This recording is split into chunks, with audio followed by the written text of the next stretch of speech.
Agora o contacto em direto com o comentador de política da RTP, diretor adjunto de informação da Agência Lusa, Ricardo Jorge Pinto. Bom dia, Ricardo. Olá, bom dia. Que balanço fazes da prestação do Ministro Vieira da Silva no Parlamento?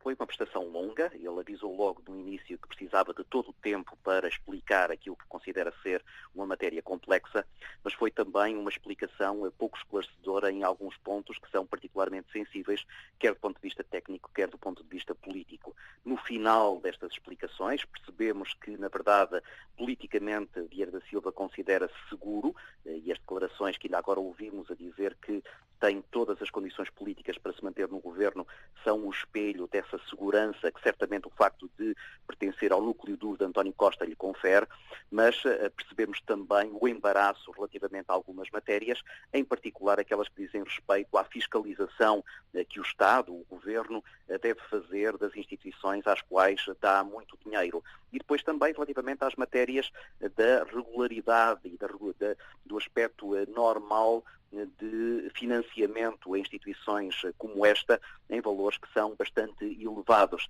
sem se perceber se isto é uma prática comum ou se houve aqui, na verdade, alguma exceção no tratamento que foi dado às raríssimas por parte de um governo que tinha na pasta que titulava esta questão alguém que tinha uma relação também muito próxima com a própria instituição, tendo sido vice-presidente da Assembleia Geral. Há, no entanto, no teu entender, indícios que comprovam que o Ministro tenha favorecido a Raríssimas enquanto Ministro? Não se conhecem esses indícios e se eles existissem, certamente a posição política do Ministro seria bem mais desconfortável. Agora, também me pareceu que os esclarecimentos dados relativamente a todo este processo não são suficientes para aferirmos da transparência daquilo que é o relacionamento que o Estado tem com estas instituições.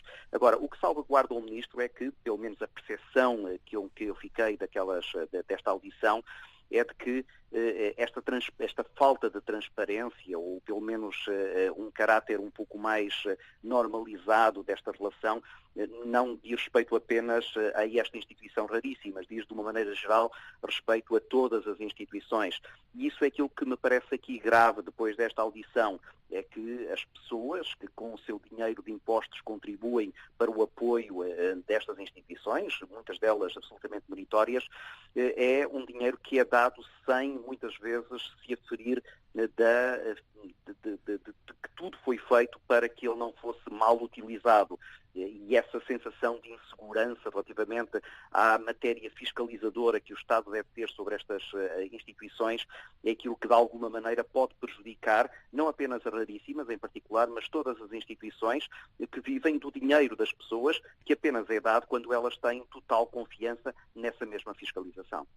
Desse ponto de vista, o Governo prometeu medidas mais apertadas, regras mais apertadas, mas o Ministro não adiantou propriamente pistas sobre essas regras, admitiu apenas que tem estado a conversar com as instituições para alterar o estatuto das IPSS. Também aqui, em teu entender, faltou que o Governo fosse um pouco mais além?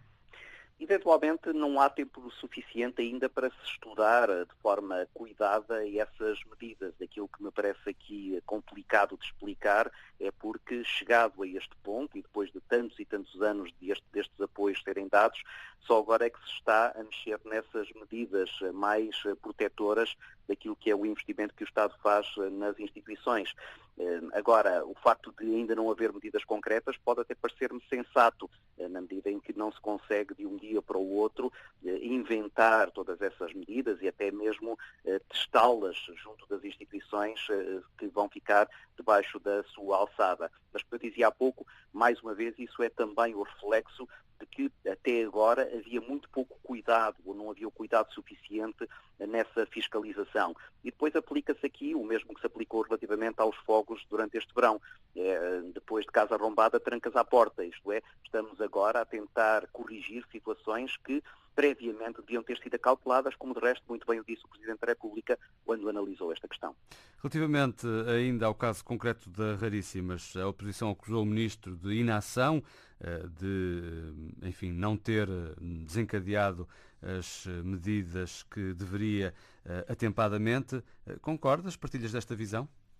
Penso que aí já estamos a entrar no jogo político-partidário, absolutamente legítimo. A oposição encontrou aqui uma janela de oportunidade para atacar o governo, com a direita a ser mais assertiva, até porque tem mais argumentos para fazer esse ataque, e com a esquerda, a oposição de esquerda, a ser um pouco mais benevolente, atirando até as culpas para aquilo que é a relação que o Estado tem com estas instituições e perguntando, mais uma das perguntas que não teve uma resposta cabal, se não deveria ser o Estado a ter debaixo da sua alçada estas mesmas questões.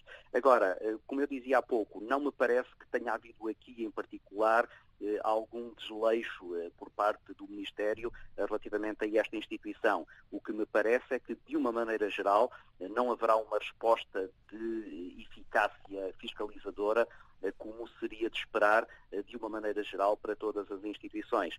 E isso não salvaguarda o Ministro na sua posição concreta relativamente a esta matéria, deixa o Estado, de uma forma geral, mais vulnerável a críticas por parte de quem o sustenta, que somos nós, os contribuintes. Ricardo Jorge Pinto, muito obrigado por ter estado connosco nesta edição da Antena Aberta, em que analisamos a prestação do Ministro Vieira da Silva nos esclarecimentos dados aos deputados ontem à tarde na Assembleia da República a propósito do polémico caso Raríssimas.